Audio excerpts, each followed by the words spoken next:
On behalf of the General Assembly, I have the honor to welcome to the United Nations His Excellency Mr. Ronald Reagan, President of the United States of America, and to invite him to address the Assembly.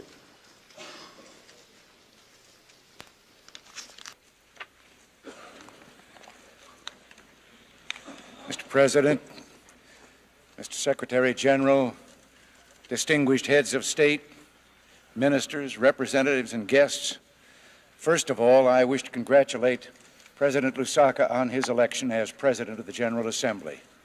I wish you every success, Mr. President, in carrying out the responsibilities of this high international office. It's an honor to be here, and I thank you for your gracious invitation. I would speak in support of the two great goals that led to the formation of this organization, the cause of peace and the cause of human dignity. The responsibility of this assembly, the peaceful resolution of disputes between peoples and nations, can be discharged successfully only if we recognize the great common ground upon which we all stand. Our fellowship as members of the human race, our oneness as inhabitants of this planet, our place as representatives of billions of our countrymen whose fondest hope remains the end to war and to the repression of the human spirit. These are the important central realities that bind us, that permit us to dream of a future without the antagonisms of the past. And just as shadows can be seen only where there is light, so too can we overcome what is wrong only if we remember how much is right.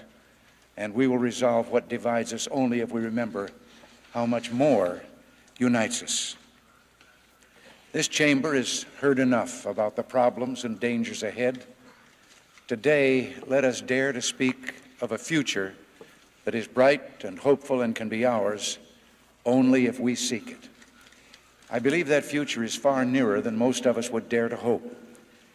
At the start of this decade, one scholar at the Hudson Institute noted that mankind also had undergone enormous changes for the better in the past 2 centuries, changes which aren't always readily noticed or written about.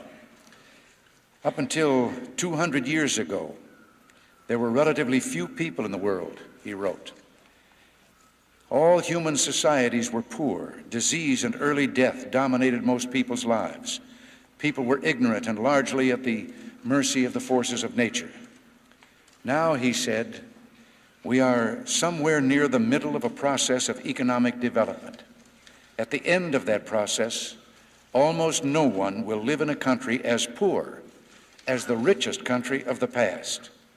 There will be many more people living long, healthy lives with immense knowledge and more to learn than anybody has time for.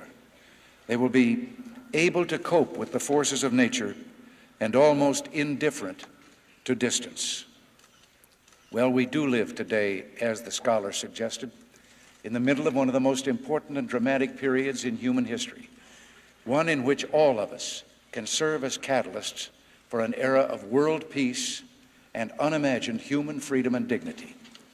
And today, I would like to report to you as distinguished and influential members of the world community on what the United States has been attempting to do to help move the world closer to this era.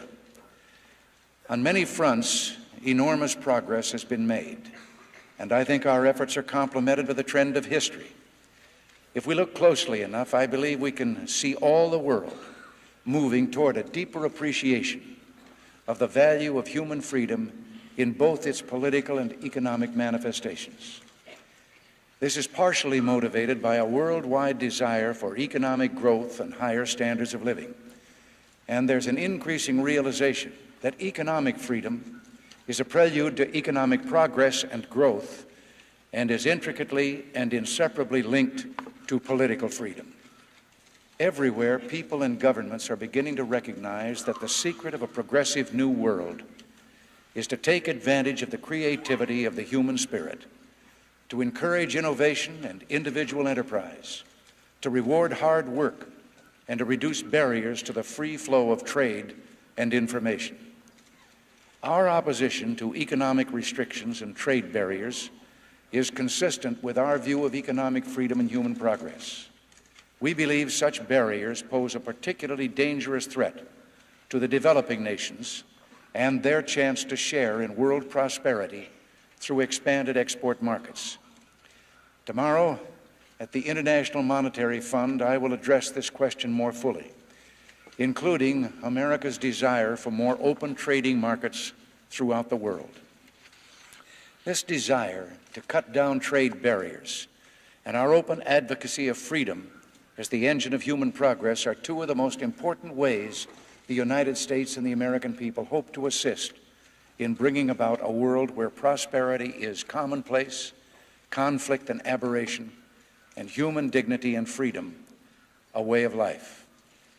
Let me place these steps more in context by briefly outlining the major goals of American foreign policy, and then exploring with you the practical ways we're attempting to further freedom and prevent war.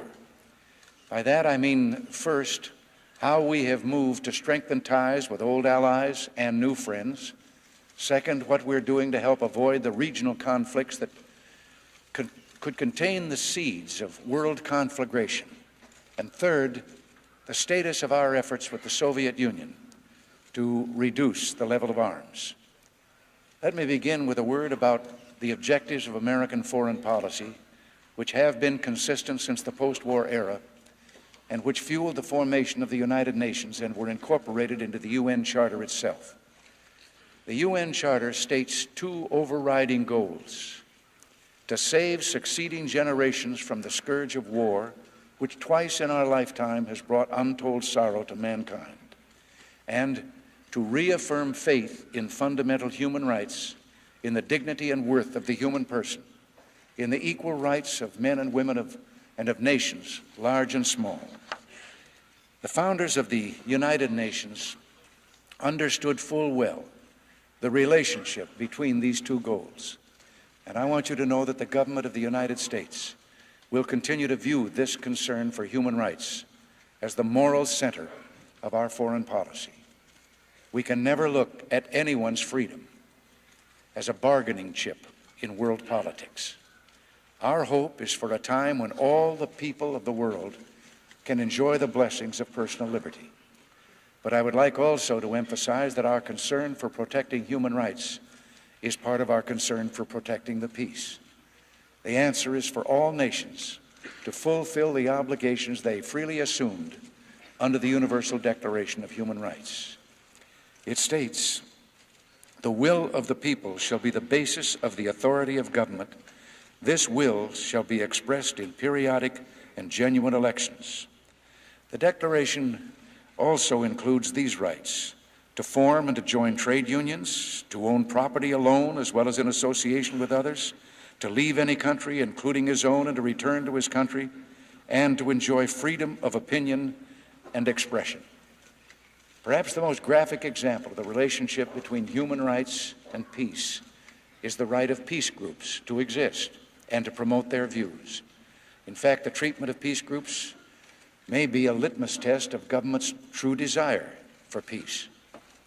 In addition to emphasizing this tie between the advocacy of human rights and the prevention of war, the United States has taken important steps, as I mentioned earlier, to prevent world conflict. The starting point and cornerstone of our foreign policy is our alliance and partnership with our fellow democracies. For 35 years, the North Atlantic Alliance has guaranteed the peace in Europe. In both Europe and Asia, our alliances have been the vehicle for a great reconciliation among nations that had fought bitter wars in decades and centuries past. And here in the Western Hemisphere, North and South are being lifted on the tide of freedom and are joined in a common effort to foster peaceful economic development. We're proud of our association with all those countries that share our commitment to freedom, human rights, the rule of law, and international peace. Indeed, the bulwark of security that the Democratic Alliance provides is essential and remains essential to the maintenance of world peace. Every alliance involves burdens and obligations, but these are far less than the risks and sacrifices that would result if the peace-loving nations were divided and neglectful of their common security. The people of the United States will remain faithful to their commitments. But the United States is also faithful to its alliances and friendships with scores of nations in the developed and developing worlds, with differing political systems, cultures, and traditions. The development of ties between the United States and China, a significant global event of the last dozen years, shows our willingness to improve relations with countries ideologically very different from ours. We're ready to be the friend of any country that is a friend to us and a friend of peace, and we respect genuine non-alignment. Our own nation was born in revolution. We helped promote the process of decolonization that brought about the independence of so many members of this body, and we're proud of that history. We're proud, too, of our role in the formation of the United Nations and our support of this body over the years.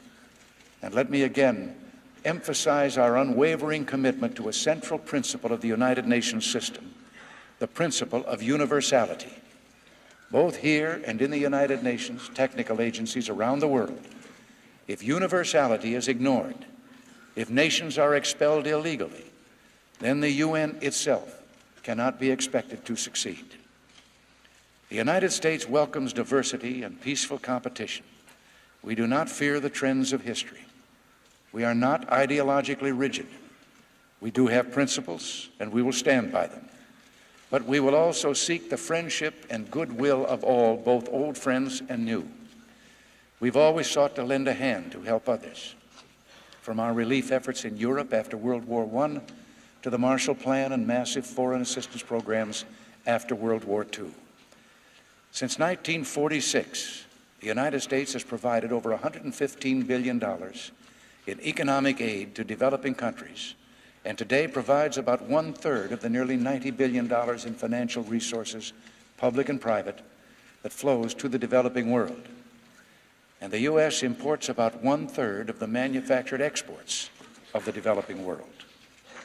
But any economic progress, as well as any movement in the direction of greater understanding between the nations of the world, are of course endangered by the prospect of conflict at both the global and regional level.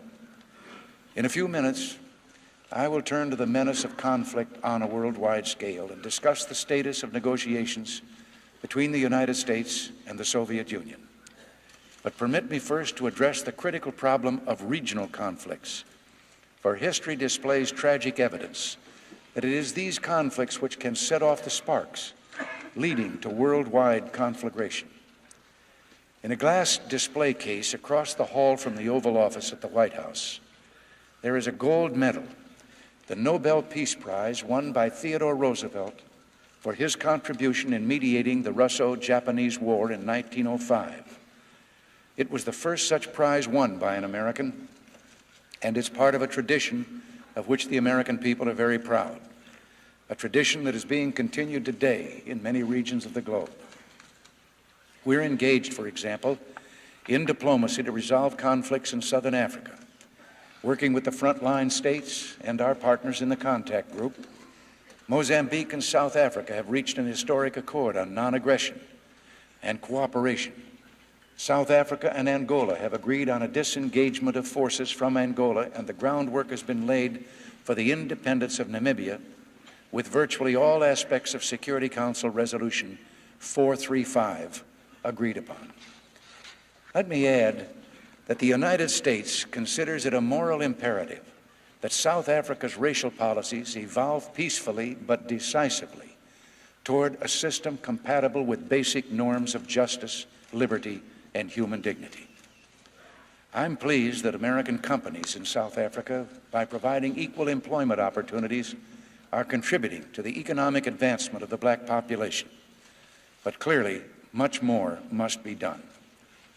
In Central America, the United States has lent support to a diplomatic process to restore regional peace and security. We have committed substantial resources to promote economic development and social progress. The growing success of democracy in El Salvador is the best proof that the key to peace lies in a political solution. Free elections brought into office a government dedicated to democracy, reform, economic progress, and regional peace. Regrettably, there are forces in the region eager to thwart democratic change, but these forces are now on the defensive. The tide is turning in the direction of freedom. We call upon Nicaragua in particular to abandon its policies of subversion and militarism and to carry out the promises it made to the Organization of American States to establish democracy at home. The Middle East has known more than its share of tragedy and conflict. For decades, and the United States has been actively involved in peace diplomacy for just as long. We consider ourselves a full partner in the quest for peace.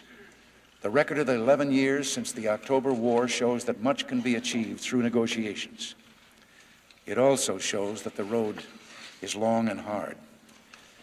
2 years ago, I proposed a fresh start toward a negotiated solution to the Arab-Israeli conflict. My initiative of September 1st, 1982 contains a set of positions that can serve as a basis for a just and lasting peace. That initiative remains a realistic and workable approach, and I am committed to it as firmly as on the day I announced it.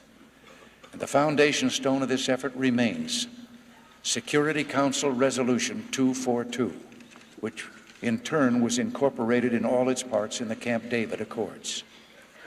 The tragedy of Lebanon has not ended. Only last week, a despicable act of barbarism by some who are unfit to associate with humankind reminded us once again that Lebanon continues to suffer. In 1983, we helped Israel and Lebanon reach an agreement that, if implemented, could have led to the full withdrawal of Israeli forces in the context of the withdrawal of all foreign forces. This agreement was blocked, and the long agony of the Lebanese continues.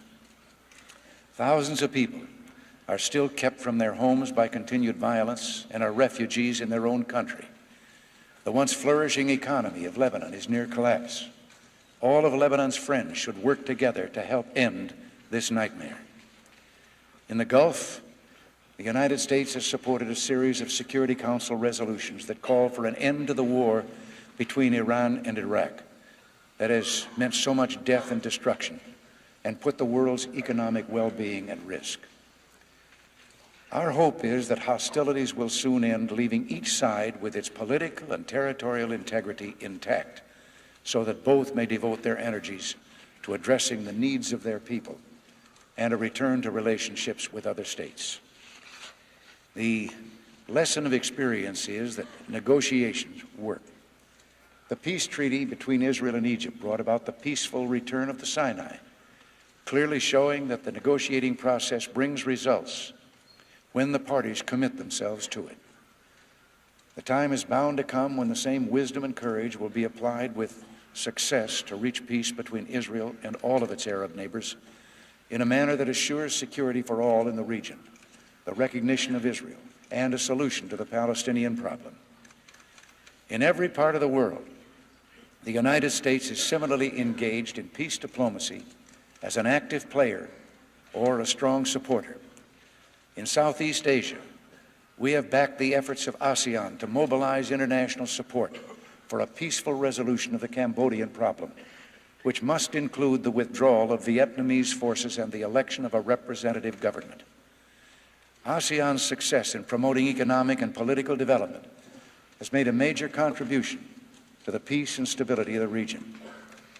In Afghanistan, the dedicated efforts of the Secretary General and his representatives to find a diplomatic settlement have our strong support.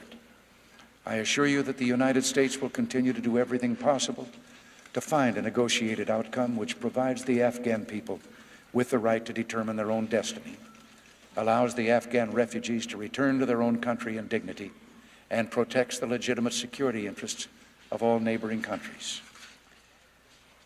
On the divided and tense Korean Peninsula, we have strongly backed the confidence-building measures proposed by the Republic of Korea and by the UN command at Panmunjom.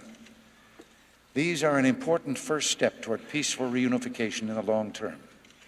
We take heart from progress by others in lessening the tensions, notably the efforts by the Federal Republic to reduce barriers between the two German states. and the United States strongly supports the Secretary General's efforts to assist the Cypriot parties in achieving a peaceful and reunited Cyprus. The United States has been and will always be a friend of peaceful solutions. This is no less true with respect to my country's relations with the Soviet Union. When I appeared before you last year, I noted that we cannot count on the instinct for survival alone to protect us against war. Deterrence is necessary, but not sufficient. America has repaired its strength. We have invigorated our alliances and friendships. We are ready for constructive negotiations with the Soviet Union. We recognize that there is no sane alternative to negotiations on arms control and other issues between our two nations, which have the capacity to destroy civilization as we know it. I believe this is a view shared by virtually every country in the world and by the Soviet Union itself. And I want to speak to you today on what the United States and the Soviet Union can accomplish together in the coming years and the concrete steps that we need to take. You know, as I stand here and look out from this podium, there in front of me, I can see the seat of the representative from the Soviet Union. And not far from that seat, just over to the side, is the seat of the representative from the United States. In this historic assembly hall, it's clear there's not a great distance between us. Outside this room, while there will still be clear differences, there's every reason why we should do all that is possible to shorten that distance. And that's why we're here. Isn't that what this organization is all about?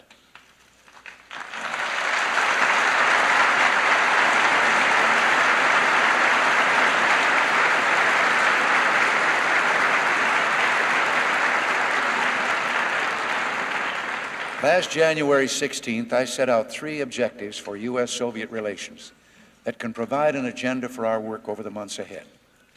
First, I said we need to find ways to reduce and eventually to eliminate the threat and use of force in solving international disputes. Our concern over the potential for nuclear war cannot deflect us from the terrible human tragedies occurring every day in the regional conflicts I just discussed. Together, we have a particular responsibility to contribute to political solutions to these problems rather than to exacerbate them through the provision of even more weapons. I propose that our 2 countries agree to embark on periodic consultations at policy level about regional problems. We will be prepared if the Soviets agree to make senior experts available at regular intervals for in-depth exchanges of views. I've asked Secretary Shultz to explore this with Foreign Minister Gromyko. Spheres of influence are a thing of the past. Differences between American and Soviet interests are not. The objectives of this political dialogue will be to help avoid miscalculation, reduce the potential risk of U.S.-Soviet confrontation, and help the people in areas of conflict to find peaceful solutions. The United States and the Soviet Union have achieved agreements of historic importance on some regional issues. The Austrian State Treaty and the Berlin Accords are notable and lasting examples. Let us resolve to achieve similar agreements in the future. Our second task must be to find ways to reduce the vast stockpiles of armaments in the world. I am committed to redoubling our negotiating efforts to achieve real results. In Geneva, a complete ban on chemical weapons. In Vienna, real reductions to lower and equal levels in Soviet and American Warsaw Pact and NATO conventional forces. In Stockholm, concrete practical measures to enhance mutual confidence, to reduce the risk of war, and to reaffirm commitments concerning non-use of force. In the field of nuclear testing, improvements in verification, essential to ensure compliance with the threshold test ban and peaceful nuclear explosions agreements. And in the field of non-proliferation, close cooperation to strengthen the international institutions and practices aimed at halting the spread of nuclear weapons. Together with redoubled efforts to meet the legitimate expectations of all nations that the Soviet Union and the United States will substantially reduce their own nuclear arsenals. We and the Soviets have agreed to upgrade our hotline communications facility, and our discussions of nuclear non-proliferation in recent years have been useful to both sides. We think there are other possibilities for improving communications in this area that deserve serious exploration. I believe the proposal of the Soviet Union for opening U.S.-Soviet talks in Vienna provided an important opportunity to advance these objectives. We've been prepared to discuss a wide range of issues of concern to both sides, such as the relationship between defensive and offensive forces and what has been called the militarization of space.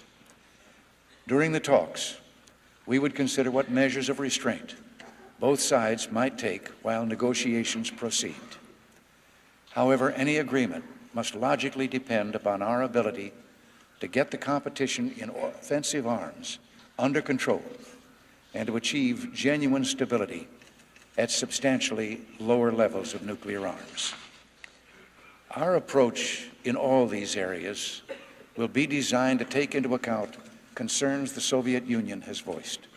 It will attempt to provide a basis for an historic breakthrough in arms control.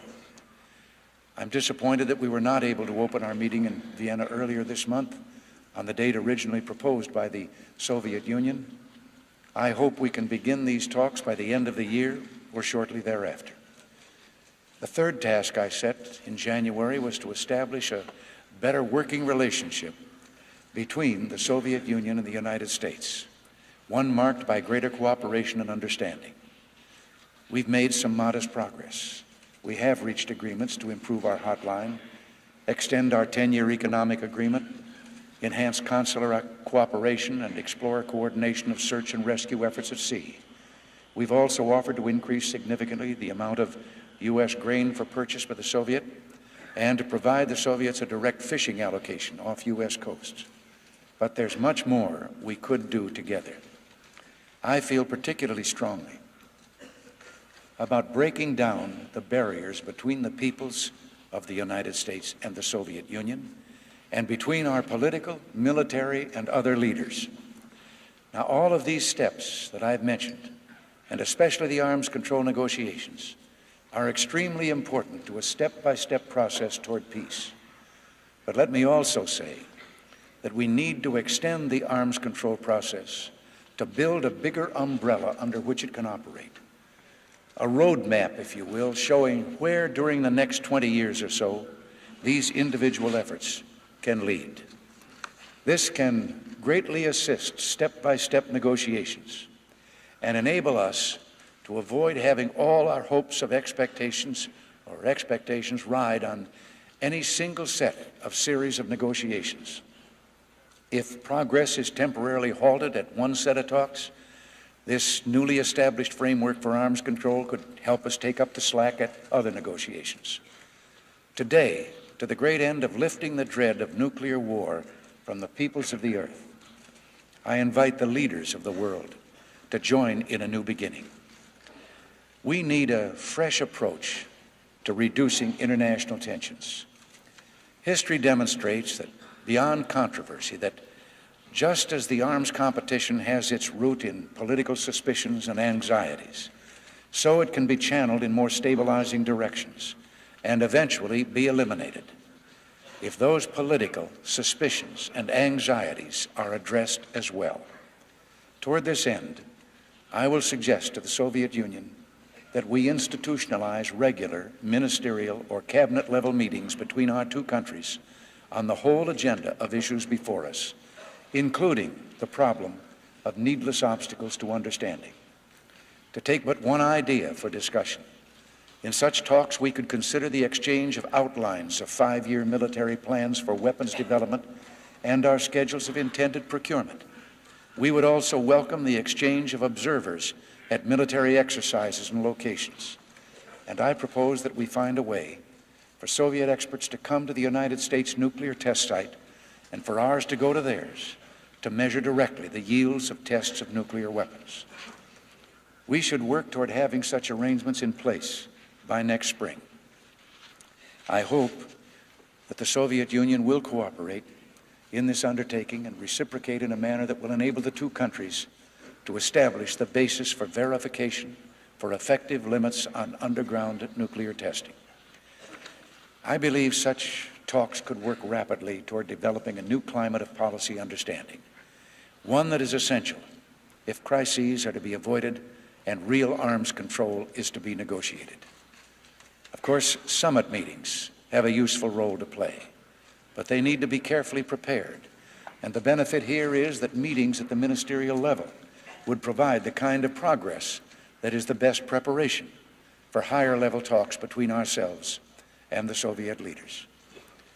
How much progress we will make and at what pace, I cannot say. But we have a moral obligation to try and try again. Now, some may dismiss such proposals and my own optimism as simplistic American idealism, and they will point to the burdens of the modern world into history. Well, yes, if we sit down and catalog year by year, generation by generation, the famines, the plagues, the wars, the invasions mankind has endured, the list will grow so long and the assault of humanity on humanity so terrific that it seems too much for the human spirit to bear. But isn't this narrow and short-sighted and not at all how we think of history? Yes, the deeds of infamy or injustice are all recorded. But what shines out from the pages of history is the daring of the dreamers and the deeds of the builders and the doers. These things make up the stories we tell and pass on to our children. They comprise the most enduring and striking fact about human history, that through the heartbreak and tragedy, man has always dared to perceive the outline of human progress, the steady growth in not just the material well-being, but the spiritual insight of mankind. There have been tyrants and murderers, and for a time they can seem invincible. But in the end, they always fail. Think on it. Always, all through history, the way of truth and love has always won. That was the belief and the vision of Mahatma Gandhi. He described that, and it remains today a vision that is good and true. All his gift is said to have been the favorite expression of another great spiritualist, a Spanish soldier who gave up the ways of war for that of love and peace. And if we're to make realities of the two great goals of the United Nations Charter, the dreams of peace and human dignity, we must take to heart these words of Ignatius Loyola. We must pause long enough to contemplate the gifts received from him who made us, the gift of life, the gift of this world, the gift of each other, and the gift of the present. It is this present, this time, that now we must seize. I leave you with a reflection from Mahatma Gandhi, spoken with those in mind who said that the disputes and conflicts of the modern world are too great to overcome. It was spoken shortly after Gandhi's quest for independence had taken him to Britain.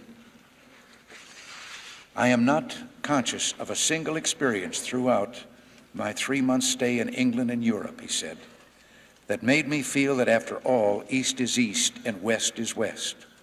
On the contrary, I have been convinced more than ever that human nature is much the same no matter under what climate flourishes, and that if you approach people with trust and affection, you would have tenfold trust and thousandfold affection returned to you. For the sake of a peaceful world, a world where human dignity and freedom is respected and enshrined, let us approach each other with tenfold trust and thousandfold affection. A new future awaits us. The time is here, the moment is now. One of the founding fathers of our nation, Thomas Paine, spoke words that apply to all of us gathered here today. They apply directly to all sitting here in this room. He said, "We have it in our power to begin the world over again." Thank you. God bless you.